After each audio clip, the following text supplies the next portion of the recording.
Assalamualaikum warahmatullahi wabarakatuh. Selamat pagi, kami dari kelompok 6 akan mempresentasikan hasil dari diskusi kami mengenai rencana pengelolaan terpadu kawasan perairan Sungai Surabaya terhadap pencemaran dan kematian ikan massal. Assalamualaikum warahmatullahi wabarakatuh.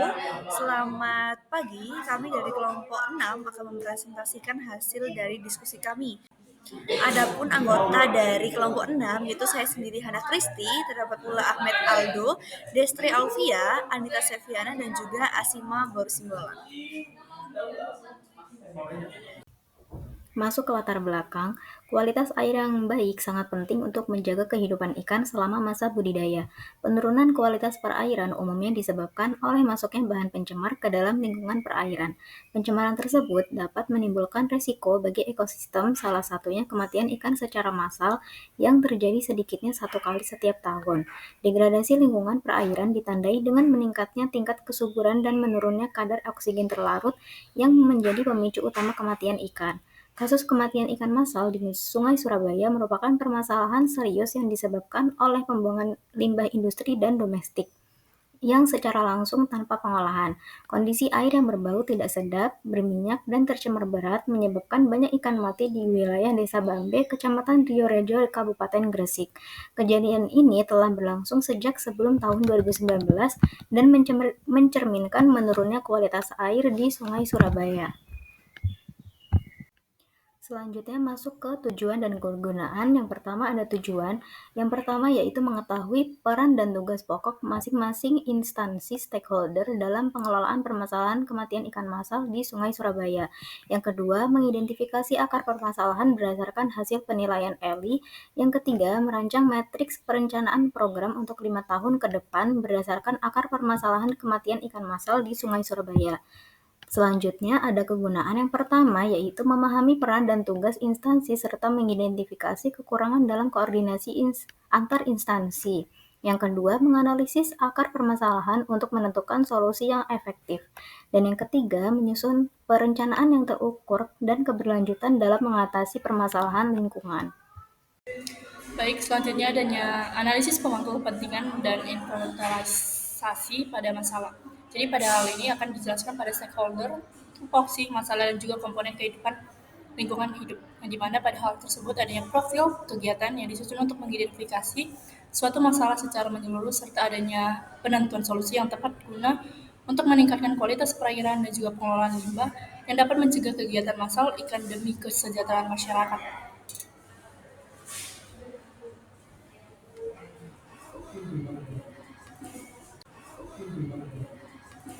Selanjutnya ada stakeholder pada eksekutif yang dimana pada eksekutif ini adalah dinas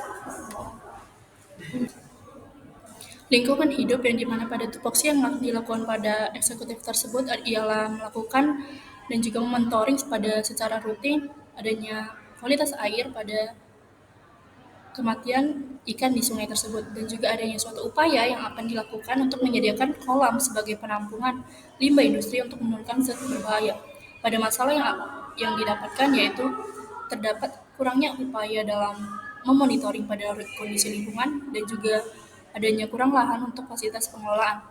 Jadi komponen yang lingkungan hidup yang akan dilakukan oleh eksekutif atau dinas lingkungan hidup yaitu dengan adanya lingkungan tercemar itu dengan masuknya limbah domestik dan juga limbah industri. Pada komponen sosial ialah adanya Sungai Surabaya yang tercemar menjadi permasalahan yang ada di bidang sosial seperti bau dan juga terhambatnya aktivitas masyarakat. Selanjutnya pada stakeholder legislatif yang dimana pada legislatif ini adanya stakeholder yaitu DPRD yaitu Dewan Perwakilan Rakyat Daerah. Pada masalah ini terdapatnya ada pengawasan legislatif yang tidak berjalan efektif dan tidak bertindak dan juga ada limbah domestik tidak tertangani dengan baik karena tidak adanya impang. Jadi tupoksi yang akan dilakukan adalah merancang dan mengesahkan perda untuk lebih ketat mengenai baku mutu air. Selanjutnya adanya pendorongan untuk menetapkan peraturan yang mewajibkan setiap kawasan industri dan juga pemukiman padat akan ada memiliki instalasi IPAL yaitu pengelolaan air limbah. Komponen lingkungan hidup yang terdapat pada legislatif ini terdapat ada lingkungan, sosial, dan hukum. Pada lingkungan ini terdapat adanya perubahan kualitas air yang dapat menyebabkan ikan mati dan mematikan beberapa aspek masyarakat seperti kesehatan, sosial, maupun ekonomi. Pada bidang sosial itu terdapatnya kurang infrastruktur pengelolaan limbah yang dapat menjadi dampak sosial seperti kesenjangan dan juga pembangunan. Pada hukum ini terdapatnya ada sungai tercemar dan terdapat lemahnya hukum pada wilayah kota Surabaya tersebut. Selanjutnya pada stakeholder selanjutnya ada yudikatif. Pada stakeholder ini terdapat ada Polres yang mana dijelaskan adanya masalah yang terdapat tidak ikut serta Polres dalam serta masalah yang akan terjadi pada pengelolaan tersebut. Jadi dilakukan tupoksi itu gimana membantu dan menangani kebersamaan masyarakat dalam menegakkan dan mencari solusi yang sesuai dengan pencemaran Sungai Surabaya. Selanjutnya ada komponen lingkungan hidup yang terdapat ada sosial lingkungan, yang dimana pada sosial ini yaitu mindset pada masyarakat ini masih dalam kategori kurang bersosialisasi terhadap Sungai Surabaya yang sudah tercemar. Sedangkan pada lingkungan terjadinya perubahan kualitas air yang dapat menyebabkan ikan mati dan juga mematikan suatu aspek pada masyarakat seperti kesehatan, sosial, dan juga ekonomi.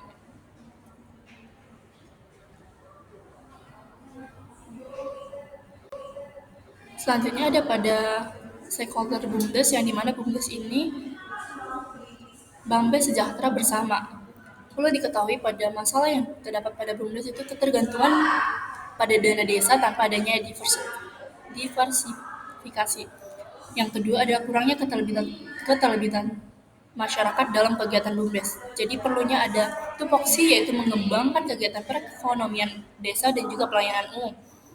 Dan juga adanya peningkatan kesejahteraan masyarakat desa melalui unit-unit pengelolaan usaha dan juga administrasi keuangan. Komponen lingkungan hidup yang terdapat pada stakeholder BUMDes yaitu ekonomi dan juga sosial, di mana pada ekonomi itu terdapat kurangnya pendampingan dikarenakan masyarakat lebih memilih usaha sendiri dan tidak melingkupkan pengelolaan sosial pada Sungai Surabaya. Sedangkan pada sosial terdapatnya kesadaran masyarakat yang masih kurang terhadap program tersebut.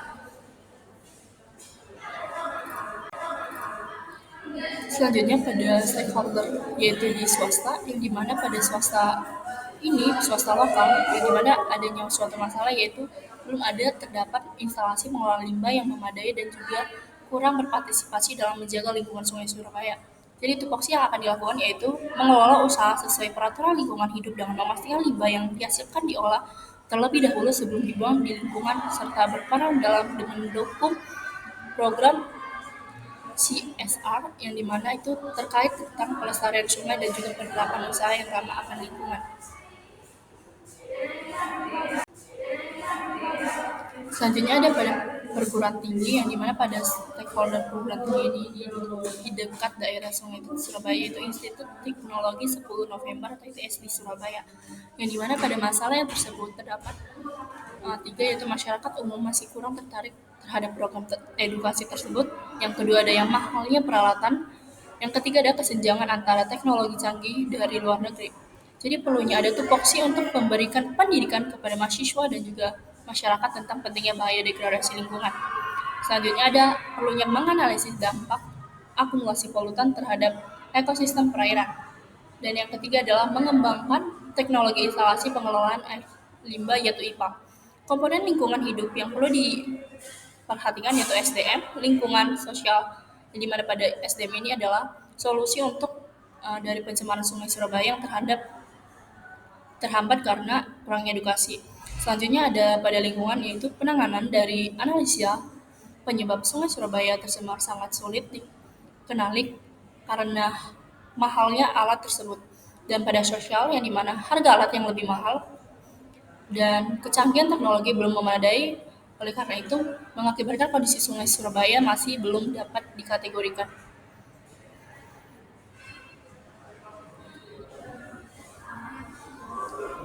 Selanjutnya adanya lembaga swadaya masyarakat yang dimana lembaga swadaya masyarakat ini adanya lembaga kajian ekologi dan konservasi lahan bahasa yaitu ekoton, yang dimana pada masalahnya terdapat tiga, yaitu masyarakat lebih fokus pada kebutuhan ekonominya, yang kedua adalah anggota kelompok tidak memiliki pengetahuan yang lebih teknis, dan yang ketiga adalah kesulitan memastikan kualitas dan konsistensi data. Yang dimana perlunya tupoksi untuk mengendalikan tersebut, yaitu menyelenggara program edukasi, memfasilitasi pembentukan kelompok, dan ketiga melakukan citizen science monitoring. Yang dimana pada komponen lingkungan tersebut ada sosial, budaya, ekonomi, dan lingkungan. Pada sosial ini perlunya kurangnya ilmu dan juga pola pikir masyarakat tentang pengolahan limbah. Sedangkan pada budaya ini adanya perbedaan antar kelompok memungkinkan terkendala akses musyawarah. Selanjutnya pada ekonomi, penyebab dari tercemarnya sungai tersebut dapat menghalang mata pencarian seperti memancing dan juga pelaku usaha yang terhambat. Yang terakhir yaitu lingkungan tercemar dapat masuknya air limbah domestik dan juga limbah industri yang menyebabkan kadar tinggi di setiap tahunnya.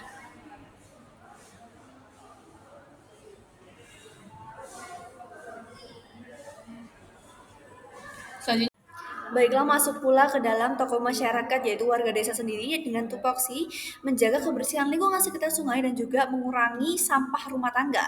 Lalu untuk masalahnya yaitu kurangnya kesadaran sebagian warga dalam mengelola sampah dan juga limbah rumah tangga, dan juga terjadinya kematian massal yang merugikan ekonomi warga. Dengan komponen lingkungan hidup yaitu yang pertama sosial, tentang pencemaran Sungai Surabaya tidak dilakukan tindakan sehingga kurangnya ilmu dan juga pola pikir masyarakat tentang pengelolaan limbah yang baik dan juga manfaat bagi kehidupan masyarakat sekitar. Lalu untuk lingkungannya yaitu tercemarnya air sungai karena masuknya limbah domestik dan juga limbah industri dengan kadar yang tinggi setiap tahunnya.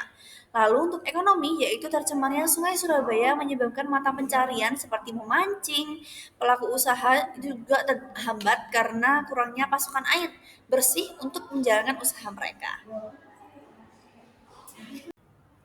Oke, baik, selanjutnya kita lanjut ke ELI atau Extension Leverage and Intensity. Metode penilaian Extension Leverage Intensity adalah pendekatan yang digunakan untuk menganalisis dan mengidentifikasi masalah yang dihadapi oleh berbagai pemangku kepentingan atau stakeholder dalam mengelola lingkungan. ELI ini digunakan dalam mengkategorikan permasalahan berdasarkan tingkatnya, hubungannya dengan permasalahan lain, dan juga kaitannya dengan besar atau ringannya risiko dari permasalahan tersebut.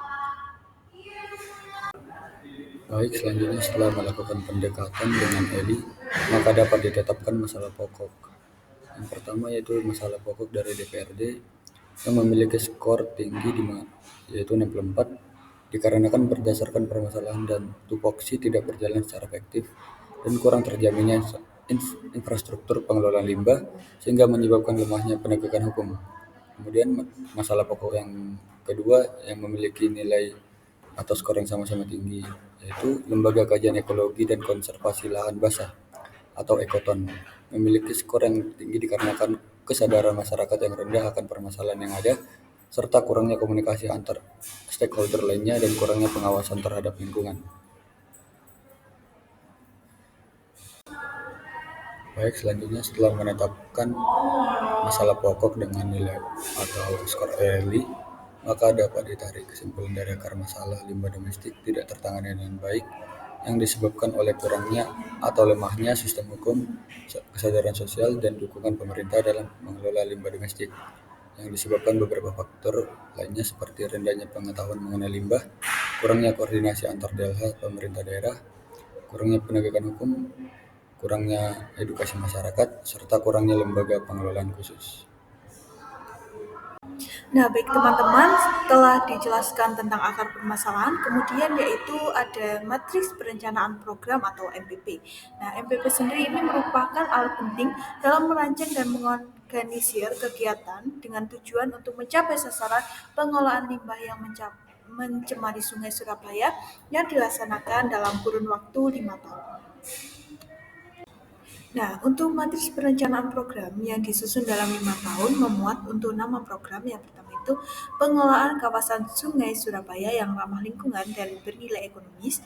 Dengan tujuan program, limbah domestik dapat tertangani dengan baik. Kemudian untuk dampak program, limbah domestik dapat dimanfaatkan sebagai produk yang berekonomis dan ramah lingkungan, sehingga lingkungan menjadi terjaga. Untuk hasil-hasil program, yaitu untuk meningkatkan sistem hukum, kesadaran sosial, dan dukungan pemerintah dalam mengelola limbah domestik. Untuk mencapai keberhasilan MPP diperlukan kegiatan atau program atau segala upaya untuk mencapai hasil program. Yang pertama, pelatihan penegakan hukum dan pengawasan berbasis komunikasi antara pemerintah dan masyarakat. Nah, ini dilakukan pada tahun pertama, yaitu pada tahun 2026 dengan jumlah anggota 200 orang dengan dana 5 juta. Kemudian untuk leading sektor yaitu DLH dan Polres. Untuk stakeholder yang terlibat ada masyarakat, BUMDes, swasta lokal yang berada di sekitar Sungai Surabaya. Yang kedua yaitu ada kampanye pengolahan sampah rumah tangga berbasis pendidikan, sosial, dan ekonomi.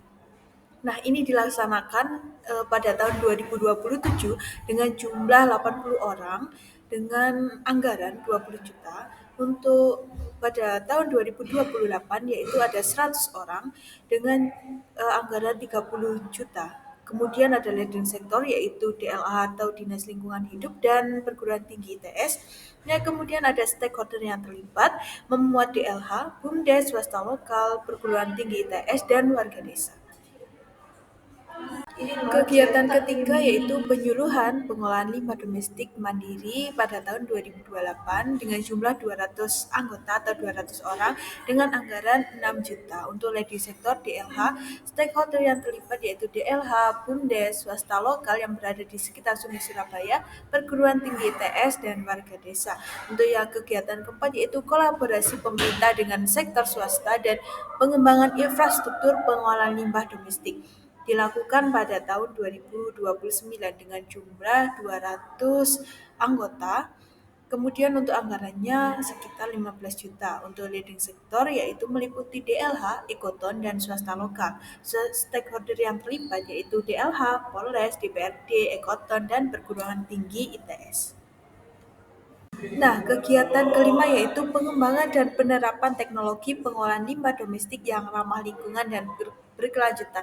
Nah, kegiatan ini dilakukan pada tahun 2030 dengan jumlah 20 unit. Nah, setiap unit ini untuk satu kepala keluarga dengan anggaran 500 juta. Untuk leading sektor yaitu DLH dan ITS, stakeholder yang terlibat yaitu meliputi DLH, BUMDes, Ekoton, perguruan tinggi ITS, dan warga desa. Setelah perancangan MPP, kemudian dilanjut dengan perancangan matriks rincian kerja, di mana MRK ini adalah sebuah matriks yang memuat rincian kegiatan atau pekerjaan yang dilakukan dalam suatu program atau proyek. Nah, untuk outputnya ini yaitu indikator, waktu, dan penanggung jawab hingga tujuan dan kegiatan. Nah, untuk MRK yang pertama yaitu sasaran rencana pengolahan terpadu kawasan perairan Sungai Surabaya yaitu terlaksananya pelatihan penegakan hukum dan pengawasan berbasis komunikasi antar pemerintah dan masyarakat. Nah, kemudian ada kegiatan yang dilakukan yaitu ada persiapan, pelaksanaan, dan pelaporan di mana persiapan memuat penyusunan jadwal dan modul pelatihan sesuai kebutuhan masyarakat. Yang kedua, melakukan sosialisasi awal dan undangan peserta dengan penanggung jawab DLH dan BUMDes dengan waktu 1 bulan dengan anggaran 1,5 juta. Kemudian ada tahap pelaksanaan yang pertama mengadakan sesi diskusi dan forum komunikasi pemerintah dan masyarakat. Yang kedua, melakukan simulasi dan no-apply pengawasan berbasis komunikasi dengan penanggung jawab DPRD dan Ekoton untuk waktunya 1 bulan dengan anggaran 4 juta. Yang terakhir yaitu pelaporan dengan kegiatan melaporkan seluruh kegiatan, mendokumentasikan, dan evaluasi tindak lanjut dengan penanggung jawab DLH, Ekoton, warga desa, dan DPRD dengan waktu 3 bulan dengan biaya 2 juta. Nah, kemudian kegiatan MRK dalam jangka 1 tahun yang kedua yaitu sasaran rencana pengolahan terpadu kawasan perairan Sungai Surabaya yaitu dengan terlaksananya kampanye pengolahan sampah rumah tangga berbasis pendidikan, sosial, dan ekonomi. dengan kegiatan yang dilakukan meliputi persiapan, pelaksanaan, hingga pelaporan. Untuk tahap persiapan yaitu menyusun materi kampanye tentang edukasi sosial dan ekonomi. Yang kedua, menyiapkan media publikasi seperti poster, banner, hingga media sosial. Yang kedua ada tahap pelaksanaan di mana kegiatannya itu sosialisasi langsung ke warga dan sekolah. Yang kedua, pelatihan daur ulang sederhana dan melakukan bank sampah. Untuk tahap pelaporan yaitu dokumentasi kegiatan dan laporan tertulis serta evaluasi manfaat sosial dan ekonomi kampanye. Untuk penanggung jawab dalam tahap persiapan yaitu DLH, swasta lokal dengan waktu kurang lebih 2 bulan dengan biaya 3 juta. Yang kedua, untuk tahapan pelaksanaan, untuk penanggung jawabnya yaitu perguruan tinggi TS, warga desa, hingga BUMDes. Dalam kurun waktu 1 bulan dengan biaya 4 juta. Yang terakhir yaitu tahap pelaporan, di mana penanggung jawabnya yaitu Ekoton DPRD dengan waktu 2 bulan dengan anggaran 3 juta. Baiklah, terdapat pula kesimpulan yang dapat kami ambil, yaitu terdapat 3 poin. Yang pertama, mahasiswa berhasil mengetahui peran dan juga tupoksi dari setiap stakeholder, baik pemerintah, legislatif, yudikatif, dan juga swasta masyarakat, maupun lembaga pendidikan, dan juga LSM. Lalu, melalui penilaian ELI atau Extension Leverage and Intensity, mahasiswa itu mampu mengidentifikasi akar permasalahan yang memicu pencemaran dan juga kematian ikan massal. Lalu, mahasiswa juga dapat merancang matriks perencanaan program atau MPP dalam 5 tahun ke depan sebagai bentuk strategi pengelolaan terpadu. Jadi program ini tuh mencakup kegiatan penyuluhan, latihan pengelolaan limbah, pengawasan kualitas air, serta penguatan regulasi dan juga koordinasi antar instansi. Baiklah, terdapat pula saran yang kami ingin sampaikan, yaitu yang pertama, mengatasi permasalahan pencemaran dan juga kematian ikan massal di Sungai Surabaya itu diperlukan peningkatan koordinasi antar instansi agar pelaksanaan program pengelolaan itu lebih terarah dan juga tidak tumpang tindih. Dan penegakan hukum terkait pembuangan limbah juga harus diperkuat dengan regulasi yang jelas serta sanksi yang tegas bagi pelanggar. Jadi di partisipasi masyarakat juga perlu ditingkatkan melalui edukasi dan juga pelatihan pengolahan limbah rumah tangga secara berkelanjutan sehingga kesadaran untuk menjaga sungai itu dapat tumbuh dari tingkat lokal seperti itu. Selain itu, pengembangan teknologi instansi yaitu atau pengelolaan air limbah atau IPAL yang ramah lingkungan, murah dan juga mudah dioperasikan perlu digalakkan melalui kolaborasi perguruan tinggi dan juga pihak-pihak swasta. Baiklah, telah selesai sudah presentasi kami dari kelompok 6. Mohon maaf jika terdapat salah kata maupun perbuatan. Bagi teman-teman yang memiliki pertanyaan kepada kelompok kami, silahkan memberikan pertanyaannya di kolom komentar. Terima kasih teman-teman.